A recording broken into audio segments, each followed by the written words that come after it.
हर हर महादेव दोस्तों, कैसे हो आप सब लोग। आज 7 जुलाई है डेट और दिन है सोमवार और मेरे बच्चे स्कूल जा चुके दोस्तों।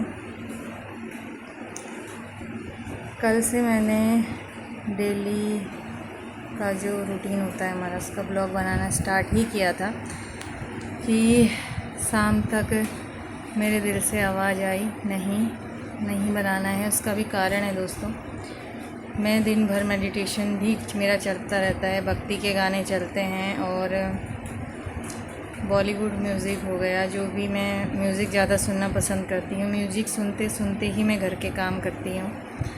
गीता का ज्ञान भी मैं सुनती हूँ, हनुमान चालीसा भी सुनती हूँ। और कहने का ये मतलब है कि मेरा जो पूरा काम होता है घर का, वो म्यूज़िक पे ही पूरी तरीके से मैं निर्भर हूँ।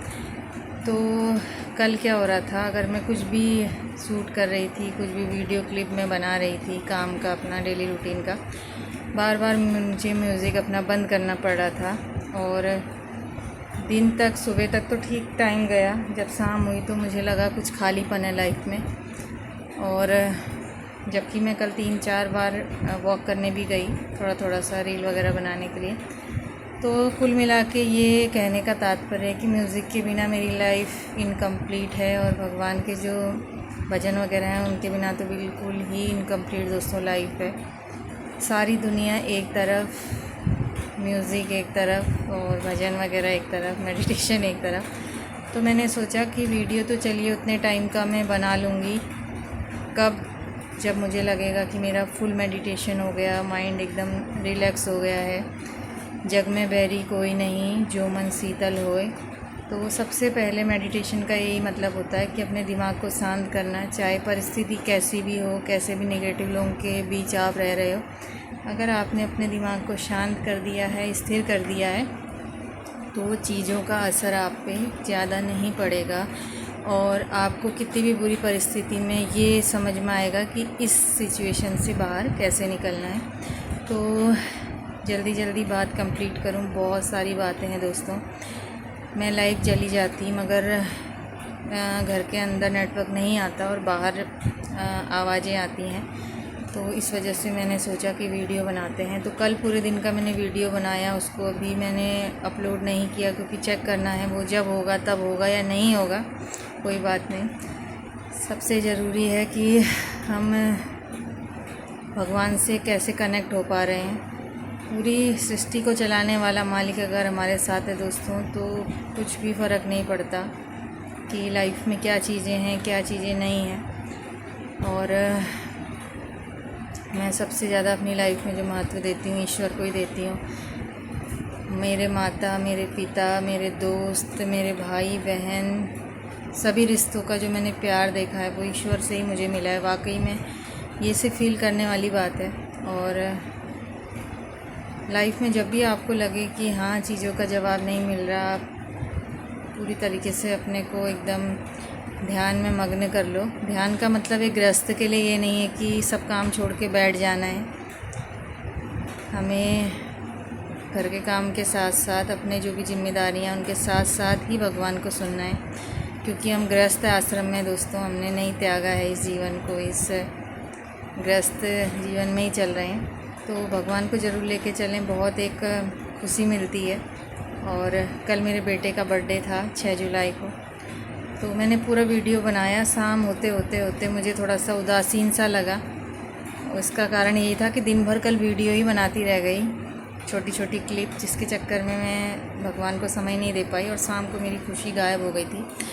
तो शाम को हस्बैंड वगैरह गए थे, बच्चों के लिए ड्रेस लेके आए और केक वगैरह कट किया, उसका सारा मैंने छोटी रील वगैरह बना रखी हैं। तो कल मैं थोड़ा सा वॉक करने गई दोस्तों, और मैंने देखा कि जिस एरिया में मैं रहती हूँ वहाँ पे बर्थडे का ही शायद सेलिब्रेशन हो रहा होगा, क्योंकि शादी का तो सीज़न नहीं चल रहा अभी, या हो सकता है किसी का प्रमोशन हुआ हो, जो भी हुआ हो। मगर बहुत अच्छा लगा सुन के, क्योंकि तीसरे महीने में हम एंटर कर रहे हैं जिस जगह पे मैं आई हूँ। मैंने आज तक यहाँ पे कोई भी पार्टी नहीं देखी है, और जहाँ से मैं आई थी 3 साल रह के, वो ऐसी जगह थी दोस्तों कि हम लोगों की जो बिल्डिंग थी एकदम कह सकते हैं सेंटर में थी, चारों तरफ से काफ़ी आबादी थी और बहुत पॉजिटिविटी आती थी, बहुत सकारात्मक जिसको कह सकते हैं वो वातावरण था।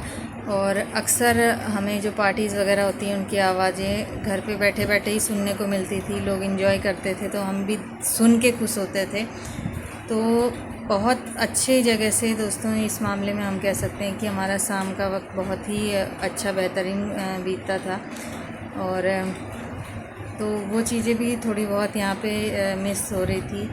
और कल मैंने देखा किसी का शायद बर्थडे का ही सेलिब्रेशन था, जो भी था, तो नहीं समझ में आया। तो मैंने फिर उसके बाद जब मैंने देखा कि बहुत अच्छा सेलिब्रेशन हो रहा है, एक लेडी जा रही थी वॉक करने, अपने बेटे के ही साथ थी शायद, तो इंक लग गई हाथों में बच्चों की। तो मैंने पूछा तो उन्होंने बोला यहाँ पे कोई सेलिब्रेशन हो रहा है। तो तब मुझे पता चला कि यहाँ पे भी होता है सेलिब्रेशन, और अच्छा भी है दोस्तों। कोई भी ये चीज़ आप सेलिब्रेट करते हो कैंपस के अंदर ही करना चाहिए, क्योंकि ट्रैफिक बहुत रहता है। काफ़ी जगह हम लोगों ने भी देखा कि लोग बाहर सेलिब्रेट करते हैं अपने जो भी फंक्शन वगैरह होते हैं, और घर लौटते लौटते एक्सीडेंट या कोई हादसे के भी शिकार हो जाते हैं। तो रंग में भंग वाली स्थिति हो जाती है। तो अच्छा लगा, लोग सेलिब्रेट कर रहे थे देख के। और कुछ आवाज़ें थी जो काफ़ी वो लोग आपस में एंजॉय कर रहे थे। तो मुझे याद आ गया अपना पुराना पड़ोस, और थोड़ी सी आंखें नम भी हो गई थी दोस्तों याद करके। होता है, बीते हुए लम्हों की कसक साथ होगी। तो ये गाना मुझे थोड़ा सा अभी याद आ रहा है। और फिर मैं घर आ गई थी, हस्बैंड ड्यूटी जा चुके थे और मॉर्निंग में आए 4 बजे आज। तो ये एक बहुत टफ़ लाइफ होती है, हाउसवाइफ के लिए भी कोई आसान नहीं होता। जैसे आपके हस्बैंड की ड्यूटी होती है उनके अकॉर्डिंग ही आपको अपने को भी ढालना होता है। बच्चे वगैरह स्कूल गए, पूड़ी वगैरह लेके चले गए दोस्तों, बनाई थी मैंने बच्चों के लिए। और घर का कुछ काम मैंने फिनिश कर दिया है, झाड़ू लगा दिया है, बर्तन धो दिए हैं, हस्बैंड को चाय नाश्ता करा दिया है, बच्चों को स्कूल भेज दिया है। और आज के लिए है प्लानिंग, हर इंसान के लाइफ में खुद के लिए प्लानिंग होनी चाहिए। आज हमको क्या करना है, भले ही वो पूरी हो या ना हो। तो अभी हस्बैंड गए हैं किसी काम से, टाइम हो रहा है 10:30, और उनकी ड्यूटी है 12 बजे से 12 से 2 आज। जिस जगह हमको नई जगह शिफ्ट होना है वहाँ पे पेंट वगैरह होगा, उसके लिए एप्लीकेशन देने गए हैं। तो रूम हमको इशू हो चुका है, अलॉट हो चुका है हमारे नाम से। मगर वहाँ के जैसा कि मैंने बताया था दोस्तों, फ़र्श मुझे अच्छा नहीं लगा, प्लेन फ़र्श है सीमेंट की। किचन भी मुझे नहीं समझ में आया। मगर ये है कि बिल्डिंग पक्की है, देख सकते हैं यहाँ पे अभी जो बिल्डिंग है इस टाइप की है, तो हादसा होने की संभावना रह सकती है, क्योंकि ऊपर जामुन का भी पेड़ है। तो नई जगह देखते हैं, गुरुद्वारे के पास में ही है, आपको दिखाएंगे किसी दिन नई जगह। अभी टाइम लगेगा वहाँ शिफ्ट होने में हमको। तो अभी मैंने बिल्कुल मेकअप नहीं किया था, इसी हालत में आ गई अपनी बातें शेयर करने के लिए। और जो अपने होंगे गिने चुने लोग वो ही इस कंडीशन में देख सकते हैं। और मैं वीडियो भी अपनों के लिए ही बनाती हूँ दोस्तों। मैंने बोला है यूट्यूब में मैं सिर्फ पहला जो मेरी प्राथमिकता है वो है अपनी भावनाओं को व्यक्त करने के लिए ही मैं हूँ, बाकी चीज़ें सेकेंडरी हैं। और हाउसवाइफ होने के नाते जिसको कहते हैं कि हम थोड़ा सा अपना टाइम यूट्यूब पे दे देते हैं खुद को खुश करने के लिए, अपनी फीलिंग शेयर करके जो खुशी मिलती है उस चीज़ के लिए। तो आज सोमवार है, व्रत मेरा नहीं है और मैं नहीं व्रत करूँगी। पहले मेरा मंडे, थर्सडे, फ्राइडे का व्रत रहा करता था।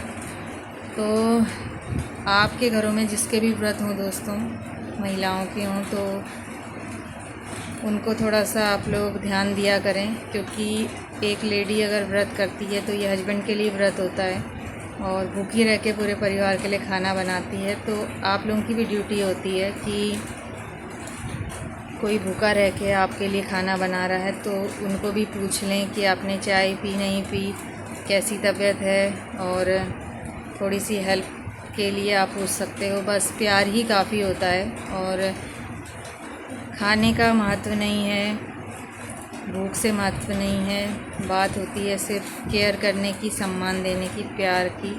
और एक स्त्री सिर्फ भूखी होती है सम्मान की, आपके स्नेह की, आपके प्यार की। इतना आप अगर उसको दे देते हो तो, और एक स्त्री को कुछ नहीं चाहिए होता दोस्तों। तो जिनके भी अभी जीवन की शुरुआत हुई है, सब सही चल रहा है तो सही रखिए, क्योंकि ये कहावत आप लोगों ने सुनी होगी, रहीमन धागा प्रेम का, जो टूटे चटकाए, जोड़े से फिर ना जुड़े, जुड़े गांठ पड़ जाए। तो गांठ पड़ने वाली स्थिति अगर आ भी जाती है दोस्तों, तो उसको सुलझा लीजिए। और उन लोगों के लिए बहुत अच्छा नहीं है जिनकी गांठ पे गांठ, गांठ की परतें चढ़ जाती हैं, तो फिर वो परतें कभी नहीं खुल पाती हैं। तो आप लोगों की अगर लाइफ स्मूथ चल रही है, इसको स्मूथ ही रहने दीजिए। छोटी सी ज़िंदगी है, हंस के गुजार लो। और ताली एक ही हाथ से नहीं बजती, दोनों तरफ से सहयोग की अपेक्षा रहती है। तो अपने जीवन साथी का ज़रूर आप लोगों को भी ध्यान देना चाहिए। अगर कोई आपके लिए, आपकी लंबी आयु के लिए व्रत कर रहा है, तो थोड़ी देखभाल की इच्छा हर किसी की रहती है। तो आप लोग इस चीज़ का ज़रूर ध्यान दें। आप अपनी लाइफ में क्या करते हैं वो एक आपका अलग मुद्दा है, मगर जिस भी महिला को आप ब्याह के अपने घर लाए हो, तो उसको सम्मान देना, अपने रिश्तेदारों के बीच उसको इज्जत देना, उसकी देखभाल करना आपकी ड्यूटी बनती है। और अगर कोई आपकी सम्मान का कह सकते हैं कि नहीं तवज्जो दे रहा है या नहीं रिस्पेक्ट कर रहा है, तो वो फिर एक गलत बात हो जाती है। बाकी आपकी ड्यूटी होती है कि आप जिसको ब्याह के लाए हैं उस महिला को सम्मान दें, इज्जत दें और स्नेह दें। तो अपनी वाणी को विराम देती हूँ दोस्तों। हर हर महादेव।